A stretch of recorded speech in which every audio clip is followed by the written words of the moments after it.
안녕하세요. 레저 산업을 즐겁고 활기차게 분석해서 설명해 드리는 담당 멘토 김기동입니다. 오늘 알아볼 파라다이스. 많은 분들이 실적은 계속해서 좋아지고 있는데 왜 이렇게 주가는 지지부진한지 궁금해 하시는 기업인데요.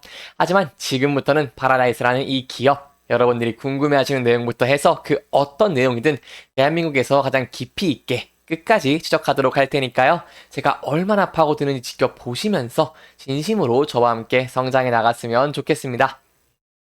이번 시간에는 이 파라다이스의 주가의 흐름이 어떤지, 그리고 카지노의 부활에 신호탄이 터졌다고 하는데 어떻게 된 건지에 대해서 제가 자세하게 설명해 드리도록 하겠습니다.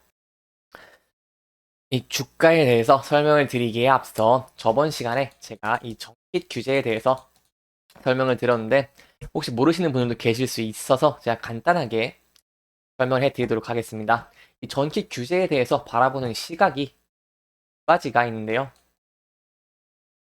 하나는 이 국내에서 외국인 고객을 상대하는 카지노 업체의 주요 고객이 이다 보니까 이 국내 카지노 업체와 마카오 카지노 업체 고객층과 한 만큼 마카오 전킥 규제로 이 VIP 고객수 자체가 줄어들면은 이 타격을 받을 수 있다는 입장인데요.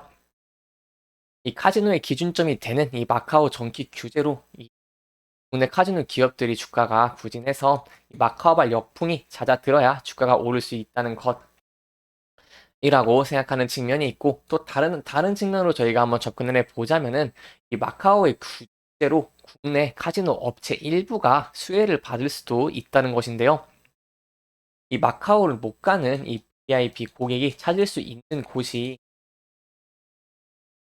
이 필리핀이나 베트남, 그리고 싱가포르 정도가 있는데요. 따라서 오히려 한국의 카지노 업체들이 이익을 볼 수 있는데,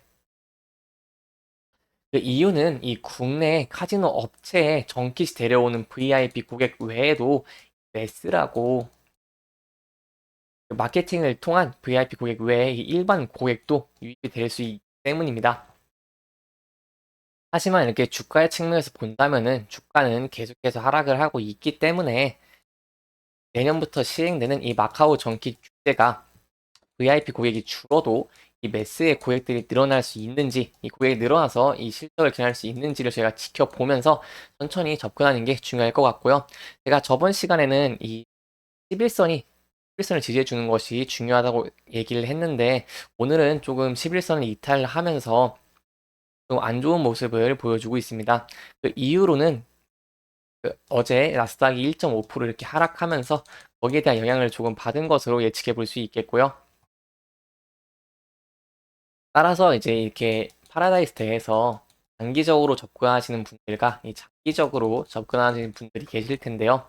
이 단기적으로 접근하시는 분들은 다시 10일 이평선 위로 상승을 해서 이 부분을 지지해 줄 수 있는지 여부를 파악한 후에 들어가는 것이 좋을 것 같고요. 그리고 이 장기적으로 접근을 하시는 분들은 여기 주가 차트를 월봉으로 보시면 바로 확연하게 볼 수가 있는데, 23,000원에서 2만원 사이 이 부분에서 박스권을 형성하고 있기 때문에 이 현재 부분은 저점이라고 생각해서 조금씩 모아가시는 것도 좀 괜찮지 않나 라고 한번 생각을 해볼 수 있겠습니다. 또한 이 장기적으로 접근하시는 분들은 이 2만원대가 이제 박스권의 상단이기 때문에 2만원대 정도의 돌파를 하면 조금 보유 비중을 줄이시는 게 조금 안전한 투자가 되지 않을까라고 생각을 해볼 수 있겠고요.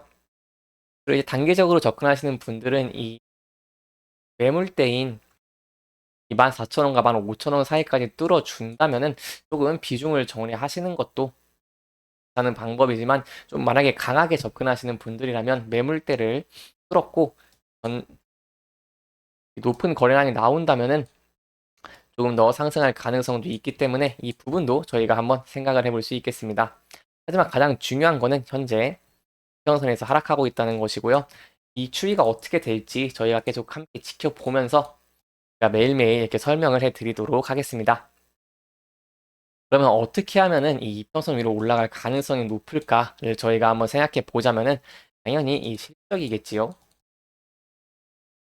주가는 실적이 상승하면 주가도 올라갈 가능성이 높기 때문에 저희가 이 실적이 잘 나올 수 있는지 이 부분을 알아봐야 되는데, 아까 앞서 말씀드린 카지노 부활 신호탄이 어떤 건지에 대해서 제가 이제 기사를 하나 가져왔습니다. 이 기사를 함께 보시면 카지노 부활 신호탄이 일본과 중국의 방한객 증가에서 회복을 넘어서 이 성장 가도를 달리고 있다고 하는데요.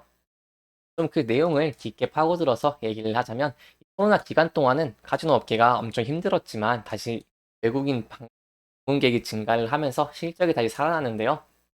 이렇게 살아난 이유가 이 방한 일본인과 중국인 영향입니다. 일본과 중국 관광객이 발길이 카지노로 향하자 이 3분기에서는 이제 역대급 실적을 냈다고 할 수 있겠는데요. 3분기에 파라다이스와 롯데관계발이 분기 최대 실적을 냈고, 하반기 일본 VIP들이 되면서 실전이 개선되기 시작한 카지노 업계는 올해 상반기 중국인 방문이 지속적으로 증가하면서 이 매출 증가에 가속도가 붙었습니다. 올해 연말에도 중국 단체 관광객의 방한이 연달아 잇따를 것으로 예상되고 있기 때문에 이 반등을 넘어서 더 좋은 실적을 내릴 수 있겠다고 볼 수 있겠는데요. 3분기의 파라다이스의 최대 실적인데 카지노 부분에서 전체 실적을 견인했습니다. 매출은 세가 3위의 매출은 68.1% 늘었고 영업이익은 108.4%나 증가한 305억 원을 기록을 하였는데요. 2019년과 비교하면 일본인 방문객이 가까이 증가를 하였고, 이 카지노의 드롭액, 이특 구매액은 1주 6,680억 원으로 86.4%나 증가를 하였습니다. 이것은 지난해 10월 한국과 일본 간 무비자 정식이 되면서 이 일본 VIP 유입이 활발해진 것으로 보고 있고요.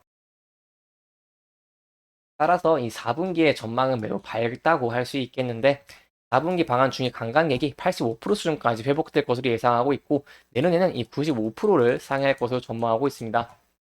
따라서 이 중국 노선의 속도에 따라 내년에도 가파른 실적 상승을 이어갈 것으로 보이고 있고, 특히 내년에 1월에는 이제 정도의 외국인 카지노 업장을 보유한 인스파이어 리조트가 문을 여는 만큼 이 경쟁은 좀 치열해질 수 있지만 특정 시장의 파이가 커진다는 부분은 저희가 좀 긍정적으로 접근을 해볼 수 있겠습니다.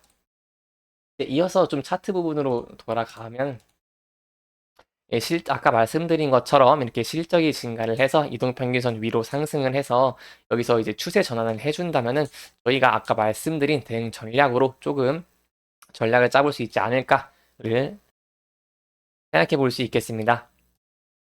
이렇게 이번 영상은 이 주가의 전체적인 흐름과 카지노 업계의 현황 이런 것들에 대해서 조금 짚어보면서 진행을 했고요.